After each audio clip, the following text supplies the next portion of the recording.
Air India educate India channel में आपका स्वागत है। लास्ट वीडियो में हमने कोऑर्डिनेट ज्योमेट्री निर्देशांक ज्यामिति किया था, जिसमें पार्ट 1 में हमने डिलीटेड क्या है, जैसे एरिया ऑफ ट्रायंगल है 7.3 एक्सरसाइज, डिस्टेंस फार्मूला हम कर चुके हैं, इक्वी डिस्टेंट स्क्वायर रेक्टेंगल यानी कि 7.1 कर चुके हैं। और आज हम 7.2 इसके पार्ट 2 वीडियो में 7.2 करेंगे। इस 7.2 के साथ हम कोशिश करेंगे कि मोस्ट एक्सपेक्टेड जो क्वेश्चंस इस बार बोर्ड में आने के जो चांसेस जिनके ज्यादा हैं उन पे भी कुछ डिस्कशन करूंगा मैं, उसकी भी शेयरिंग होगी। साथ में सेक्शन फार्मूला डिराइव करके, विभाजन सूत्र कहते हैं इसको, तो इसे भी डिराइव करके मैं दिखाऊंगा। तो कोशिश होगी कि इस पार्ट 1 और पार्ट 2 को मिलाकर आपका 7 चैप्टर जो कि आपका 6 मार्क्स का है, 3 क्वेश्चंस 1 मार्क्स के आने हैं और 1 क्वेश्चन 3 मार्क्स के आने हैं। सेक्शन फार्मूला को डिराइव करके देखते हैं कि ये फार्मूला बना कैसे है ना। तो डिराइव करने के लिए जैसे ये एक्स एक्सिस है, ये वाई एक्सिस है, इस एक्स एक्सिस वाई एक्सिस पे ये पॉइंट ए है x1 y1, ये b है x2 y2 और ये p है, जो कि सेक्शन फार्मूला का मतलब होता है रेशियो का है कि किस रेशियो में इंटरनली, यानी कि p divides ab internally in the ratio m1 into m2, m1 is to m2, यानी कि p जो है a और b को m1 is to m2 यानी कि m1 अनुपात m2 में बांटता है ना। यानी कि p ab को m1 m2 के रेशियो में बांट रहा है, अनुपात में बांट रहा है। तो हमें ये अनुपात में बांटने के लिए हम क्या करते हैं कि हम एक छोटा सा, मैं पहले समराइज करूं कि इस a q p को और ये b c p को, यानी कि p q a और b c a d c p, इन दोनों ट्रायंगल को अगर मैं सिमिलर प्रूव कर दूं तो मेरा रेशियो आ जाएगा थेल्स थ्योरम से। तो मैंने क्या किया, सबसे पहले PA अनुपात PB क्या है, M1 अनुपात M2, ये गिवन है, ये दिया हुआ है कि ये अनुपात क्या है, M1 अनुपात M2 है। तो क्या किया, पहले हमने लिया AQP और PCB, मैंने A की जगह लिखा P को, इसमें क्यों, क्योंकि ये एंगल A एंगल P के बराबर है। ये अगर मैं इसको कहूं तो ये कॉरस्पॉन्डिंग एंगल कहलाते हैं, ये लाइन पैरेलल होगी, ये 90 का एंगल है, तो A और P बराबर हो गया और एंगल Q और एंगल C 90 हो गया, है ना, क्योंकि हमने इसकी लाइन में ये इक्वल करके दिखाया है। अब जरा एक चीज और को भी देखना है कि यहां से यहां तक ये पॉइंट X है, तो इसका मतलब OS X है, ये पॉइंट x1 y1 है, यानी कि OR हमारा क्या है, x1 के बराबर है, OR x1 के बराबर है। अब मैं अगर OT कहूं तो OT क्या है, ये पॉइंट x2 है, तो यानी कि OT हमारा x2 होगा। तो मैं अगर ये इतना निकालना चाहूं तो इसका मतलब इतने में से मैं इसको घटाऊंगा तो ये निकलेगा, है ना। तो यानी कि ये कितना है, यहां से यहां तक x है और ये यहां से यहां तक x1 है, तो ये पॉइंट हुआ हमारा AQ x माइनस x1। अगर मैं बात करूं PC की तो यहां से यहां तक x2 है और यहां से यहां तक x है, ये OS, तो x2 में से x करेंगे तो ये x2 माइनस x हो गया। ऐसे ही जब मैं इधर कर लूंगा, जैसे एग्जांपल के तौर पे यहां से यहां तक हमारा y1 है, क्योंकि ये पॉइंट y1 है, x1 y1 है, तभी तो ये पॉइंट x1 y1 है, यानी कि यहां से यहां तक y1 है। यहां से यहां तक PS कितना है, y है, और BT यहां से यहां तक हो गया, ये कितना है, y2 है। तो जब मुझे ये निकालना हो, ये वाला इतना हिस्सा, तो मैं इसमें से इसको घटाऊंगा, यानी कि y माइनस y1 हो जाएगा क्या, PQ, यानी कि PQ बराबर हुआ क्या, y माइनस y1। अगर मैं चाहूं तो लिख भी दूं, लेकिन मैंने ऐसे लिख दिया है। ऐसे BC कितना हुआ हमारा, यहां से यहां तक y2 माइनस y, ये y2 में से y को घटाएंगे तो ये निकल जाएगा और ये दोनों बराबर है, यानी कि y2 माइनस y हो गया हमारा BC। अब हम इस ट्रायंगल को देखते हैं कि AQP और PCB में क्या है। एंगल A बराबर है P के, कॉरस्पॉन्डिंग एंगल, संगत कोण कहते हैं हम इसको। एंगल Q और एंगल C क्या है, 90 डिग्री है, जो हमने यहाँ पे बाय कंस्ट्रक्शन करके दिखाया है। तो ऐसे में ये सिमिलर हो गया, तो सिमिलर ट्रायंगल के ये रेशियो में होंगे साइड्स, इसको हम क्या कहते हैं, BPT, Thales theorem, basic proportion theorem, है ना। तो थेल्स के माध्यम से क्या होगा, कॉरस्पॉन्डिंग साइड्स इसके रेशियो में होंगे, यानी कि PA तो बट्टे में PB, AQ तो बट्टे में PC और QP बट्टे में BC। हमने जिस क्योंकि अगर आप एंगल के अकॉर्डिंग ही ट्रायंगल को लिखेंगे तो आपको ये करने में दिक्कत नहीं आएगी। तो ये आपका हो गया। अब पी कितना है, यहां से यहां तक m1, पीबी कितना है हमारा m2, ए क्यू कितना था हमारा x माइनस x1, पीसी कितना है x2 minus x, P Q कितना है यहां से यहां तक हमारा y माइनस y1, और बीसी कितना है y2 माइनस y। ये हमने रख दिया। अब हमने इसको, क्योंकि ये बराबर इसके भी है और ये बराबर इसके भी है, यहां हमने दो हिस्सों में बांट दिया, यानी कि m1 by m2 equals to x minus x1 x2 minus x। इसको मैं क्रॉस मल्टीप्लाई करूं तो m1 x2 माइनस x बराबर m2 x माइनस x1। अब मैं इसको ब्रैकेट खोलूं तो क्या होगा, m1 x2 minus m1 x, इसका खोलूं तो m2 x minus m2 x1। अब मैं क्या करूंगा कि मेन चीज यही समझना है। अब देखने में सब एक जैसा लगता है, लेकिन समझना क्या है कि मुझे x की वैल्यू फाइंड करनी है। p x y हमारा था तो x वाले को मैंने एक साथ कर दिया, तो ये क्या है m1 x2 के साथ m2 x1, ये जो था m इसको इधर ले आए तो m2 x1 यहां आ गया, और ये m1 x इधर ले आए तो m1 x plus m2 x ये हो गया। अब x इन दोनों में कॉमन ले लिया, तो इन दोनों में कॉमन लिया तो m1 प्लस m2 हो गया, और ये ऐसे का ऐसे ही था। तो x की वैल्यू निकालने के लिए मल्टीप्लाई में है तो बट्टे में आ गया, m1 x2 plus m2 x1 बट्टे में m1 प्लस m2। यही काम हमने अब y के लिए करना है, तो y के लिए m1 y2 माइनस y और m2 y minus y1, cross multiply किया, ब्रैकेट खोल दिया, तो m1 y2 minus m1 y, यहां m2 y minus m2 y1। अब फिर मैंने y वाले को एक साथ कर दिया, यानी कि m2 y है ही है, m1 y यहां आ गया, तो ये माइनस था प्लस हो गया m1 y plus m2 y, और ये m2 y1 इधर आ गया, m1 y2 plus m2 y1। अब इन दोनों को तो ये कॉमन कुछ नहीं है, ऐसे ही रह गया, यहां y हमारा कॉमन में आ गया, y कॉमन आते ही बट्टे में आ गया, y की वैल्यू ये निकल गई। अगर मैं इसको शॉर्टकट में समझूं तो जब भी रेशियो दिया होता है, ये m1 है m1 x2 और m2 x1, यानी कि कैंची गुणा, वैसे y का किया तो m1 y2 m2 y1, simple सा तरीका, बटे में m1 प्लस m2। जैसे कि हम क्वेश्चन करते हैं 7.2 का पहला ही क्वेश्चन है, ये 2:3 में है, पॉइंट -1 है और 4 -3 है, तो 3 पहले तो फॉर्मूला लिख दिया x के लिए। अब देखिए 2 इंटू 4, 3 इंटू -1 है तो इसको ब्रैकेट में लिखा ताकि दिक्कत ना आए, और बटे में 2 प्लस 3, 2 इंटू 4 8 हो गया, 3 -1 -3 हो गया, बटे में 2 प्लस 3 5 हो गया, 8 -3 5, 5 बटे में 5, 5/5 1 आ गया, यानी कि x पॉइंट 1 हो गया।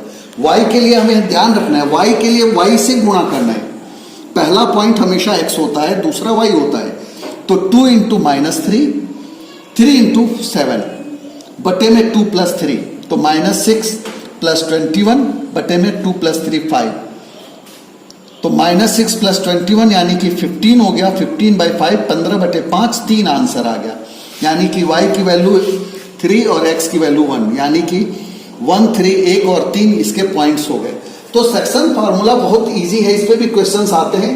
अब सेक्शन फार्मूले में जब भी कोई क्वेश्चन होता है, ज्यादातर जब भी रेशियो है, वर्ड अनुपात वर्ड लिखा है तो समझ जाइए सेक्शन फार्मूले पे बेस्ड है, और दूरी वर्ड है तो समझ जाइए डिस्टेंस फार्मूले यानी कि दूरी सूत्र पे है।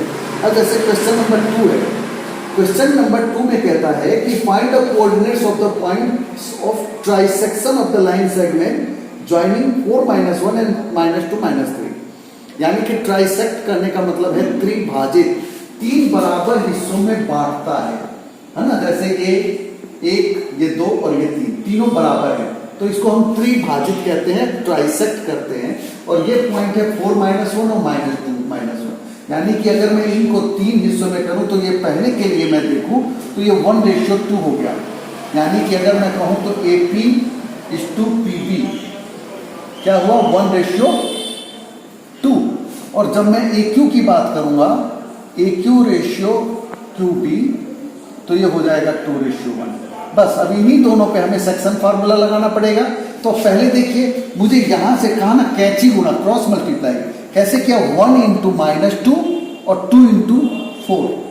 जब मैं x का पॉइंट निकालूंगा, ये मैंने P x1 y1 ले लिया और ये Q x2 y2 ले लिया, तो जब मैं ये पॉइंट निकाल रहा हूं तो x के लिए x वाले से ही गुणा करना है, तो 1 इंटू -2 और 2 इंटू 4 बटे में 1 प्लस 2, यानी कि बटे में तो 3 आना ही है, यहाँ ध्यान रखना है। तो ये -2 हो गया, 4 इंटू 2 8 हो गया, और ये हो गया -2 प्लस 8, साइन अलग अलग है तो हमने घटा दिया, बड़े का साइन प्लस है तो लिख दिया 6/3, काट का आया 2। जब y1 निकाला तो y1 के लिए 1 इंटू -3 और 2 इंटू 1 -1, ठीक है, ब्रैकेट में -1 है ताकि कंफ्यूजन ना हो। तो -3 -2 और बट्टे में 3, तो -2 -3 कितने हो गए, -5/3। ये हमारा पहला पॉइंट ये निकल गया, ये +2 -5/3। अब मुझे ये क्यू निकालना है, तो क्यू के लिए मैंने कहा था ये 2 है और ये एक हिस्सा है, तो 2:1 हो गया। तो अब देखिए 2 इंटू -2 और 1 इंटू 4, वही फार्मूला है m1x2 प्लस m2x1 बटे में m1 प्लस m2 बटे में m1 प्लस m2। तो यही किया 2 इंटू -2 और 1 इंटू 4 और बटे में 2 प्लस 1, यानी कि बटे में तो 3 आएगा, -4 प्लस 4/3, यानी कि -4 प्लस 4 0 हो गया, तो 0/3 0 हो जाएगा। अब y वाला टर्म देखें तो 2 इंटू -3, 1 इंटू -1 और बटे में 2 प्लस 1, 2 इंटू -3 करेंगे, 2 गुणा -3 -6, 1 इंटू -1 बटे में 2 प्लस 1। इंग्लिश और हिंदी दोनों में बोलने की कोशिश कर रहा हूं, जहां पे भी कोई दिक्कत हो तो आप कमेंट बॉक्स में आप दे सकते हैं, जहां मैं आपको उसका रिप्लाई दे दूंगा। तो ये क्या हुआ, ये -6 -1 बटे में 3, ये हो गया -7/3, यानी कि हमारा ये पॉइंट हो गया 0 और -7/3, यानी कि ट्राइसेक्ट करने के लिए हमारा P और Q दोनों पॉइंट निकल गए। केवल देखना यही, अगर इसी क्वेश्चन में 4 हिस्सों में बांटना होता तो हम मिड पॉइंट, पहले इन दोनों का मिड पॉइंट निकाल लेते तो मिड पॉइंट से भी हो जाता। तो मिड पॉइंट का क्या हो जाएगा, दोनों बराबर होंगे, यानी कि रेशियो 1:1 हो जाएगा। तो हमारा m1 m2 की जो वैल्यू है x1 plus x2/2, y1 plus y2/2, क्योंकि m1 और m2 दोनों की वैल्यू 1 है, तो नीचे भी 1 + 1 2 हो जाएगा और 1 + 1 2 हो जाएगा, तो यानी कि इसको हम मिड पॉइंट निकालने का फार्मूला कहेंगे।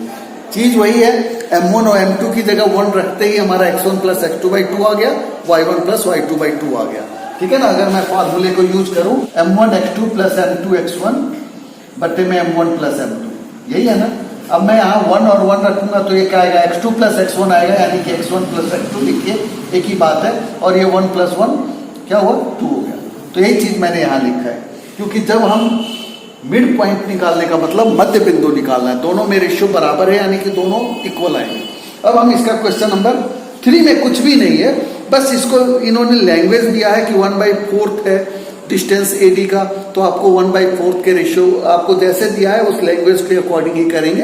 ये भी फोर्थ क्वेश्चन कहता है कि find the ratio in which the line segment joining the points -3 10 6 - 8 is divided by -1 6, यानी कि -1 6 के द्वारा A -3 10 और B 6 - 8 किस रेशियो में डिवाइड होता है। तो जब भी कोई क्वेश्चन रेशियो का ऐसा हो कि जिसमें मैं रेशियो फाइंड करना हो, अनुपात निकालना हो, तो हम K/1 मानते हैं।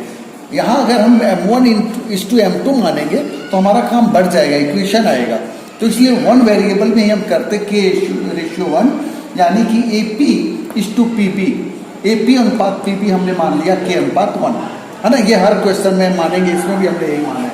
अब देखिए -1 और 6, हालांकि हम 6 के इक्वल करेंगे तब भी हमारा आंसर यही आएगा, लेकिन मैंने -1 के इक्वल ले लिया, तो देखिए x वाला है तो क्या होगा 1 इंटू -3 और k इंटू 6, यानी कि 6 इंटू k, क्योंकि -1 के बराबर दे रहा हूं तो 6 इंटू k 1 इंटू -3, यानी कि 1 इंटू -3 शॉर्टकट में भी लिखना जल्दी जल्दी, ज्यादा कोई जरूरी नहीं होता, जैसे प्रैक्टिस हो जाए तो 1-2 स्टेप हटा सकते हैं।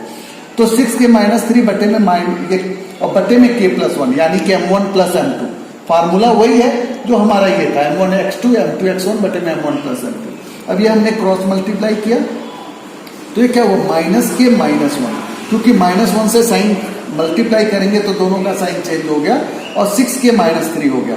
अब k वाले को एक तरफ, यानी कि -k -6k, तो -3 -1 इधर आया, +1 हो गया, तो -3 + 1 क्या हुआ -2, और -k -6 के दोनों ही एक जैसे हैं, माइनस के हैं तो -7 के, है ना। तो -7 के माइनस से माइनस कैंसिल, के की वैल्यू हो गई 2:7, यानी कि 2:7 इसका आंसर हो गया। अगर मैं यहाँ 6 के बराबर करता, 6 के इक्वल रखता तो भी मेरा हो जाता, लेकिन मुझे करना क्या पड़ता है, इसको k इंटू -8 करता, यानी कि -8 के +10 बटे में k+1। ये करेंगे तब भी आंसर यही आएगा, है ना, सेम आंसर आएगा। लेकिन हमें जरूरत क्या है, तो एक बार करके दिखा दिया आंसर। अब फिफ्थ क्वेश्चन हमारा कहता है कि find the ratio in which the line segment joining A1 - 5 B - 4 5 is divided by the x axis. Also find the coordinates of the point of division. यानी कि x एक्सिस के द्वारा, तो मैंने लास्ट वीडियो में बताया था कि x एक्सिस का मतलब ये है कि हमें पॉइंट लेना है x और y की जगह 0, तो यानी कि हमारा x 0 हो गया। रेशियो वही माना हमने कि AP/PB k:1। अब देखिए x तो हमें पता नहीं है, लेकिन y पता है 0, तो 0 के इक्वल में हम रखेंगे, तो y है तो देखिए k इंटू 5 k हो गया, और 1 इंटू -5, ठीक है, -5 हो गया बटे में k+1। अब ये k+1 को 0 से मल्टीप्लाई किया, 0 हो गया, इक्वल्स टू 5k - 5। अब 5k - 5 है, -5 इधर आया, +5 हो गया। मैं इधर दोनों का साइड चेंज कर दिया सहूलियत के लिए, तो k इक्वल्स टू क्या होगा, 5 बटे में 5, क्योंकि मल्टीप्लाई में है तो डिवाइड में आ गया, बटे में आ गया, भाग में आ गया, तो ये आ गया 1:1, यानी कि k:1 1:1 होगा, 1:1 ही होगा, यानी कि ये मान कर चले आपके मिड पॉइंट ही है। अब मुझे x की वैल्यू भी निकालनी है, तो x की वैल्यू निकालने के लिए मुझे क्या करना होगा, k इंटू -4। अब k की जगह मैंने क्या रखना है, 1, तो 1 इंटू -4 और 1 इंटू 1 बटे में 1+1। 1 इंटू -4 -4 हो गया, 1 इंटू 1 1 हो गया, तो -4 + 1 यानी कि -4 + 1 -3 बटे में 2 आ गया, तो -3 बटे 2 हमारा x की वैल्यू हमारी आई, तो p की वैल्यू हमारी हो गई, पॉइंट हमारा -3/2 और 0 हो गया। अगला क्वेश्चन जो हमारा है ये पैरेललोग्राम पे है। मैं एक चीज बता दूं कि इस चैप्टर में या तो दूरी सूत्र पे आता है या तो कोई कंडीशन है। पैरेललोग्राम है तो पैरेललोग्राम का जब भी कंडीशन होगा तो हमारे लिए होगा कि mid point of AC mid point of BD होगा। पैरेललोग्राम की जो डायगोनल्स है आपस में एक दूसरे को समविभाजित करते हैं, यानी कि पैरेललोग्राम के जो भी डायगोनल्स है वो आपस में बाइसेक्ट करते हैं। ये पैरेललोग्राम हमें कहता है ये 1 2 है, B 4y है, x 6 है और ये 3 5 है। तो हमने एक कंडीशन लिखा फॉर पैरेललोग्राम। ये साइन इंग्लिश हिंदी मीडियम दोनों बच्चे लिख सकते हैं। पैरेलल लाइन देकर GM, यानी कि समानांतर चतुर्भुज है ये। तो समानांतर चतुर्भुज के लिए AC का मध्य बिंदु बराबर BD का मध्य बिंदु, पहले ये लाइन लिखनी है। और इसके बाद देखिए मिड पॉइंट का जो मैंने बताया फार्मूला क्या हुआ, जैसे मैंने M1 M2 करेंगे तो x1 + x2/2 आ जाएगा, है ना, और y1 + y2/2 आ जाएगा। तो सेम चीज यहां पे किया, 1 + x बटे में 2, 2 + 6 बटे में 2 AC का मध्य बिंदु। और BD का करेंगे तो 3 + 4 बटे में 2, 5 + y बटे में 2। y वाले को एक साथ जोड़ा बटे में 2। अब मैंने x वाले को x वाले के साथ कर दिया, यानी कि 1 + x/2 की जगह 7/2, 3 + 4 7/2। तो 2 से 2 काट दिया। ये क्वेश्चन में ये खासियत है और ये मोस्ट एक्सपेक्टेड है। तो x की वैल्यू क्या हो गई, ये +1 इधर आएगा -1, यानी कि प्लस का साइन है, घटा हो जाएगा, 7 में से 6 आंसर। y की वैल्यू निकालनी है। अब देखिए 2 + 6 क्या हुआ है, 8, 2 + 6 8/2 और यहाँ 5 + y/2, 2 से 2 कैंसिल, y की वैल्यू निकालिए +5, इधर आया -5 हो गया, y की वैल्यू 3 हो गई। यानी कि x और y की वैल्यू निकालनी है। कई बार कह सकते हैं ये पॉइंट दिया निकालने को कहा जा सकता है, यहाँ x और y को दिया जा सकता है। तो ये क्वेश्चन भी आपका हो गया। क्वेश्चन नंबर 7, इसमें find the coordinates of a point where AB is the diameter of a circle whose centre is 2 - 3 and B is 1 4। यानी कि कोई सर्कल है, इसका कोऑर्डिनेट A के x1 और y1 हमें निकालने हैं। ये वृत्त है, सर्कल है, जिसका O सेंटर है 2 - 3 और B 1 4 है। निश्चित तौर पे इसका मतलब क्या हुआ कि सर्कल का जो सेंटर होता है वो मिड पॉइंट होता है। तो हमें मिड पॉइंट फार्मूला लगाना पड़ेगा, है ना, मिड पॉइंट फार्मूला लगाना पड़ेगा। जैसे कि देखिए मिड पॉइंट फार्मूला क्या होता है, x1 + x2/2, y1 + y2/2। दोनों को जोड़ना, x1 को x1 वाले के साथ, x को x वाले के साथ और 2 से डिवाइड करना। तो ये हमारा क्या हुआ, x1 प्लस 1/2 इक्वल्स टू 2। ऐसे y1 प्लस 4/2 इक्वल्स टू -3, यानी कि 2 के इक्वल ये हो गया। ये अब कैंची गुना किया, क्रॉस मल्टीप्लाई, 2 × 2 4, x1 प्लस 1, तो 1 प्लस है, इधर आया माइनस हो गया, तो 4 - 1 3 हो गया। ऐसे y1 की वैल्यू निकली 3 × 2 -6, y1 प्लस 4, तो y1 निकालना है +4, इधर आया -4 हो गया, तो -6 - 4 -10 हो गया, यानी कि ये हमारा -10 होगा। इस पे आपको एक होमवर्क भी दे रहा हूं कि आपको करना है ये डिस्टेंस और ये डिस्टेंस, क्योंकि यहां पे जब आप रखेंगे 3 और -10 तो ये निकाल कर देखेंगे कि दोनों डिस्टेंस इक्वल आता है कि नहीं आता है, क्योंकि सर्कल का यही एक वो है वृत्त में कि केंद्र जो है सभी वृत्त के परिधि के हर जगह बराबर दूरी पे होते हैं, यानी कि ये भी जितने भी है रेडियस है, ये वृत्त की त्रिज्या है, रेडियस है, बराबर होंगे। अब क्वेश्चन नंबर 8 को देखते हैं। क्वेश्चन नंबर 8 कहता है a and b are -2 -2 and 2 - 4 respectively. Find the coordinates of p such that AP बराबर 3/7 AB, AP equals to 3/7 AB है। तो देखिए सबसे पहले AB को क्या किया, AP के बगल में, वैसे भी मैं समझूं कि ये 3 है और ये पूरा 7 है, अगर मैं एक वैसे ना मानूं तो ये पूरे 7 में से 3 को घटाएंगे तो एक 4 आ जाएगा, लेकिन हमें थोड़ी सी स्टेप, अगर मैं इसको चाहूं तो 1 माइनस करके 1 - AP/AB करूंगा, लेंदी हो जाएगा और टफ भी हो जाएगा, तो इसलिए मैंने इजी मेथड अपनाया है कि AP/AB 3/7 है, तो AB में से AP को घटाया, यहां 7 में से 3 को घटाया, तो क्या हुआ AP बटे में PB, AB में से AP को घटाएंगे तो PB आ जाएगा, तो AP/PB 3/4 आ गया। यानी कि मेन काम, क्योंकि सेक्शन फार्मूले में हमें ये रेशियो चाहिए, तो ये रेशियो 3 और 4 मिला है, यानी कि M1 और M2 की वैल्यू पता चल गई है। अब आसानी से हमें ये XY निकालना है, 3 × 2 4 × -2, ये लिखा 3 × 2 4 × -2 बटे में 3 + 4, 3 × 4, ये हो गया 6 - 8, यानी कि -2/7। अब y निकालना है तो y वाले से गुणा, M1 y2 है ना, तो 3 × -4 और 4 × -2 है ना, 4 को -2 दोनों को जोड़ दिया तो -12 और -8, -12 -8 दोनों माइनस के साइन है, तो जुड़ेंगे -20/7, ये इसके x और y की वैल्यू निकल गई।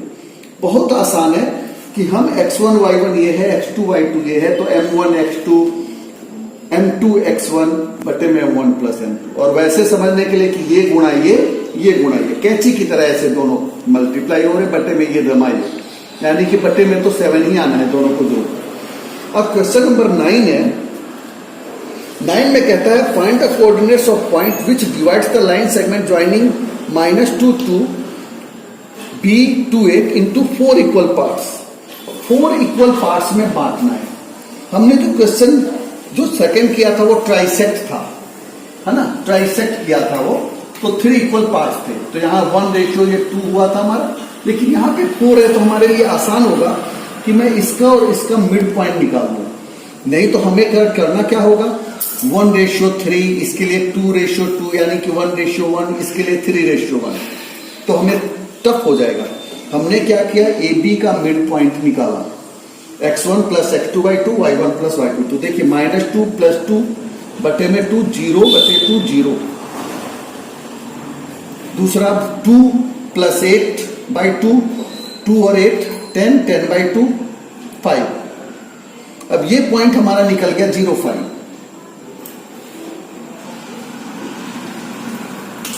अब इन दोनों का मिड पॉइंट 0 - 2, यानी कि -2 + 0/2, तो -2/2 -1, ये निकालना है y2, तो 2 + 5/2 7/2, ये 7/2, यानी कि बहुत आसान है, इसको और इसको जोड़कर 2 से इसको, क्योंकि 4 हिस्सों में बांटना है।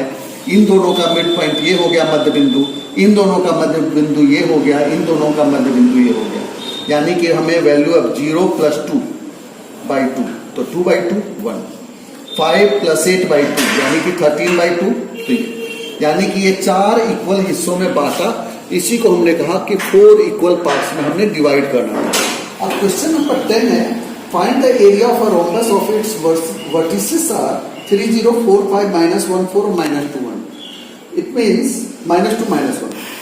रोम्बस यानी कि समचतुर्भुज, इसका क्षेत्रफल निकालना है जिसके सारे वर्टिसेस दिए हैं, यानी कि ये 3 0 B 4 5 C -1 4. वट इसका बता दूं कि ये चारों साइड्स इक्वल होते हैं और डायगोनल्स आपस में 90 पे एक दूसरे को बाइसेक्ट करते हैं, यानी कि काटते हैं, है ना. तो ये जो इसका एरिया निकालना है, तो इसका फार्मूला होता है 1/2 D1 D2, यानी कि दोनों विकर्णों का गुणनफल, है ना, दोनों डायगोनल्स का मल्टीप्लिकेशन का प्रोडक्ट.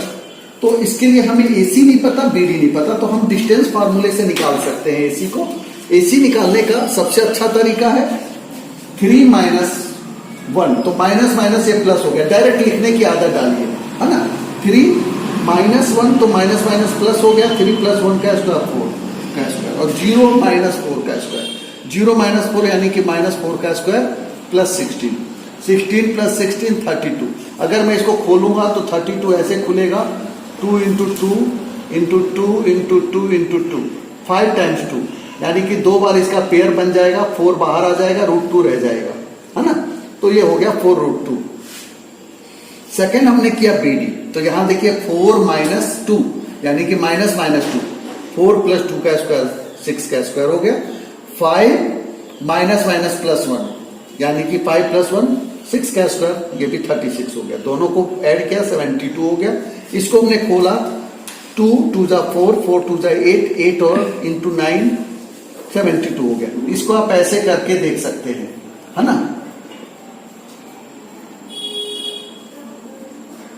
9 हो गया तो 3 से, ठीक है. तो इसको आप लिख दिया, यहां पे पेयर बन गया 2 का और 3 का, बाहर आ गया 6√2 हो गया.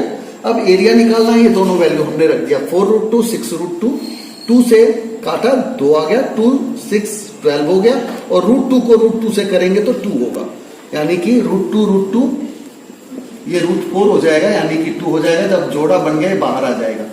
यहां मैंने पहले इसलिए, इस वीडियो में मैंने पहले इसलिए लिखा ताकि आपको कोई दिक्कत ना हो और फटाफट मैं इसको समझा पाऊं, टाइम कंज्यूम कम हो और आपका डाटा कम खर्च हो. अब मैं इसके जो मोस्ट एक्सपेक्टेड है 7 चैप्टर में जो क्वेश्चंस आते हैं एडिशनल, वो मैं आप बताऊंगा कि क्या क्या कंडीशंस पे जो क्वेश्चंस आने के इस बार भी चांसेस हैं एग्जाम में. अब कुछ इंपॉर्टेंट पॉइंट्स हैं, जैसे क्वेश्चंस आते हैं कि सिद्ध करें कि ये एक रेक्टेंगल है, या प्रूव दैट, है ना, कि ये रेक्टेंगल है या स्क्वायर है या पैरेललोग्राम है. इस तरह के क्वेश्चंस आते हैं. तो जो मोस्ट एक्सपेक्टेड चीजें हैं वो मैं बता रहा हूं. जैसे पहला तो है इक्विडिस्टेंस प्रूव करने का, जो कि हमारे 7.1 एक्सरसाइज में भी था कि समदूरस्थ है, यानी कि दूरी बराबर है. मैंने ये कहा था कि बस मैं स्क्वायर रखूंगा, रूट लगाने की जरूरत नहीं, तो p² = pb², ये कंडीशन हो गया. हम दोनों का डिस्टेंस निकाल देंगे और बराबर रखेंगे, जो आएगा वैल्यू आएगा या रिलेशन जो भी निकालना. दूसरा आता है कि राइट एंगल ट्रायंगल है, यानी कि 90 डिग्री का है, ये समकोण त्रिभुज है ना. तो इसके लिए क्या होना चाहिए, AB² + BC² AC² होता है. तो AB² + BC², पहले तो डिस्टेंस निकालेंगे, हम ऑलरेडी स्क्वायर में निकालेंगे और जमा करके तीसरा आ जाएगा, तो हम कह देंगे कि हाँ ये समकोण त्रिभुज है, राइट एंगल ट्रायंगल है. ऐसे ही एक चीज और है कि अगर राइट एंगल ट्रायंगल है तो कई बार आ जाता है कि राइट एंगल आइसोसेलेस ट्रायंगल, यानी कि समद्विबाहु त्रिभुज है. तो समद्विबाहु त्रिभुज में दोनों साइड हम ये निकालेंगे, ये बराबर भी इसलिए होगा और ये कंडीशन होगा, तो हम कह देंगे राइट एंगल आइसोसेलेस ट्रायंगल. अब तीसरा आ जाता है हमारा पैरेललोग्राम, यानी कि पैरेललोग्राम का मतलब है समानांतर चतुर्भुज है. तो समानांतर चतुर्भुज के लिए हमें क्या करना है कि मिड पॉइंट ऑफ AC बराबर मिड पॉइंट ऑफ BD करना है, यानी कि इसका जो मध्य बिंदु है वो इसके मध्य बिंदु के बराबर होना चाहिए. और ये बराबर कैसे होगा कि हम AC का मिड पॉइंट निकालेंगे, वही formula x1 + x2/2 y1 + y2/2 करके दोनों बराबर आ जाएगा, तो हम लिख देंगे कि ये पैरेललोग्राम है. हालांकि पैरेललोग्राम में ये अपोजिट साइड्स इक्वल होते हैं, है ना, लेकिन इतने 4 साइड्स निकालने काफी मुश्किल है, तो आराम से मध्य बिंदु वाला हम फार्मूला लगाएंगे.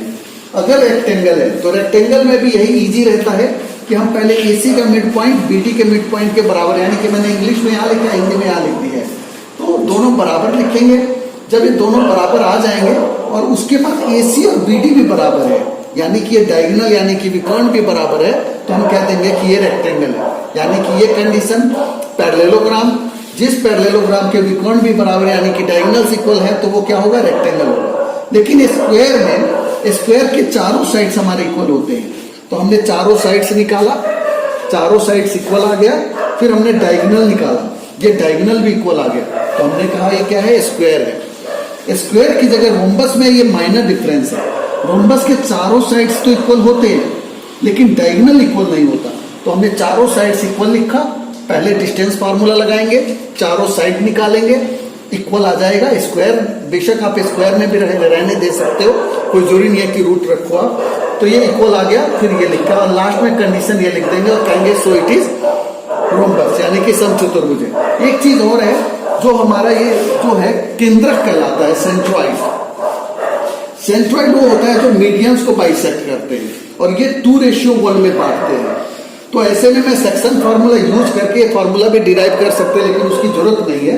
तो जब हम करेंगे तो ये x1 plus x2 plus x3 by 3, याद करने का तरीका x1 x2 बाई 2 था मिड पॉइंट, इसमें x3 भी आ गया, बट्टे में 3 आ गया 2 की जगह। यहाँ y1 y2 प्लस y3 भी हो गया, बट्टे में 3 हो गया, तो ये केंद्रक का है। ये क्वेश्चन अक्सर पेपर में आ जाता है, केंद्रक दे दिया जाता है, ये कभी कहते हैं थर्ड वर्टिसेस निकालो, तो हम यहाँ इसी फार्मूले पे रख के हम निकाल सकते हैं। ये जो एरिया वाला हमारा टॉपिक डिलीट हो गया, जो मैं नहीं बताया था पहले, तो इस वाले में लेकिन मैं फार्मूला बता ही देता हूं फिर भी, क्योंकि कई बार डिस्टेंस फार्मूले से ये समदूरस या कोलिनियर छूट गया हमारा। कोलिनियर के लिए यानी कि संरेख जिसको हम कहते हैं, संरेख के लिए हमारा क्या होता है कि A B plus B C बराबर ए सी होता है। लेकिन यही अगर हम इसका एरिया ऑफ ट्रायंगल निकालें और वो 0 आ जाए तब भी हो सकता है, लेकिन वो ऑलरेडी डिलीट हो चुका है। लेकिन इसलिए मैं फिर भी फॉर्मूला लिख देता हूं आप एक्स्ट्रा नॉलेज के लिए। तो कोरोना की वजह से इस बार कुछ टॉपिक्स डिलीट हुए हैं, हमेशा नहीं होते। तो x1 y2 minus y3, x2 y3 minus y1 और x3 y1 minus y2। Shortcut भी है, y1 y2 y3 लिख दिया, एरो बना दिया, y1 के सामने x1, y2 के सामने x2 और x3 y3 के सामने। अब देखिए x1 लिखा y2 माइनस y3, x2 लिखा y3 माइनस y1 और x3 लिखा y1 माइनस y2। एक और तरीका है 1 2 3 1 2 3 1 2 3 1 2 3, 4 बार लिख दिया। 1 2 3 1 को काटा, 2 3 1 2 को काटा, 3 1 2 3 को काटा। x1 y2 minus y3, x2 y3 minus y1, x3 y1 minus y2, यानी कि सिंगल सा फार्मूला ऐसे भी बन के आ जाता है। उम्मीद है कि उम्मीद है इस चैप्टर को आप बहुत ही डेप्थ में करेंगे। काफी इजी चैप्टर है, आपके 6 मार्क्स बनने के लिए काफी इंपॉर्टेंट भी है। कोरोना में आप अपनी सेहत का ध्यान रखें और पढ़ाई भी घर पे करते रहें, वीडियोज और भी जहां जहां आपको लगता है, क्योंकि जितनी आपकी डेप्थ अंडरस्टैंडिंग होगी चैप्टर में, आप उतनी ही अच्छी तरह इस चैप्टर के क्वेश्चंस को अटेम्प्ट कर पाएंगे। इसी उम्मीद के साथ उम्मीद करता हूं आप सभी स्वस्थ रहेंगे, अच्छे रहेंगे, अच्छी पढ़ाई भी करेंगे और बोर्ड में अच्छे नंबर भी लाएंगे। इन्हीं शुभकामनाओं के साथ aware India educate India channel की तरफ से आपको बहुत बहुत शुभकामनाएं देता हूं और उम्मीद है आप इस चैप्टर को जो भी मैंने वीडियो, उम्मीद है आपको ये वीडियो पसंद आए और आप इसको सभी साथियों तक भेजने का प्रयास करेंगे ताकि उनका कम से कम नुकसान हो, और ज्यादा से ज्यादा शेयर करें और चैनल को सब्सक्राइब करना ना भूलें।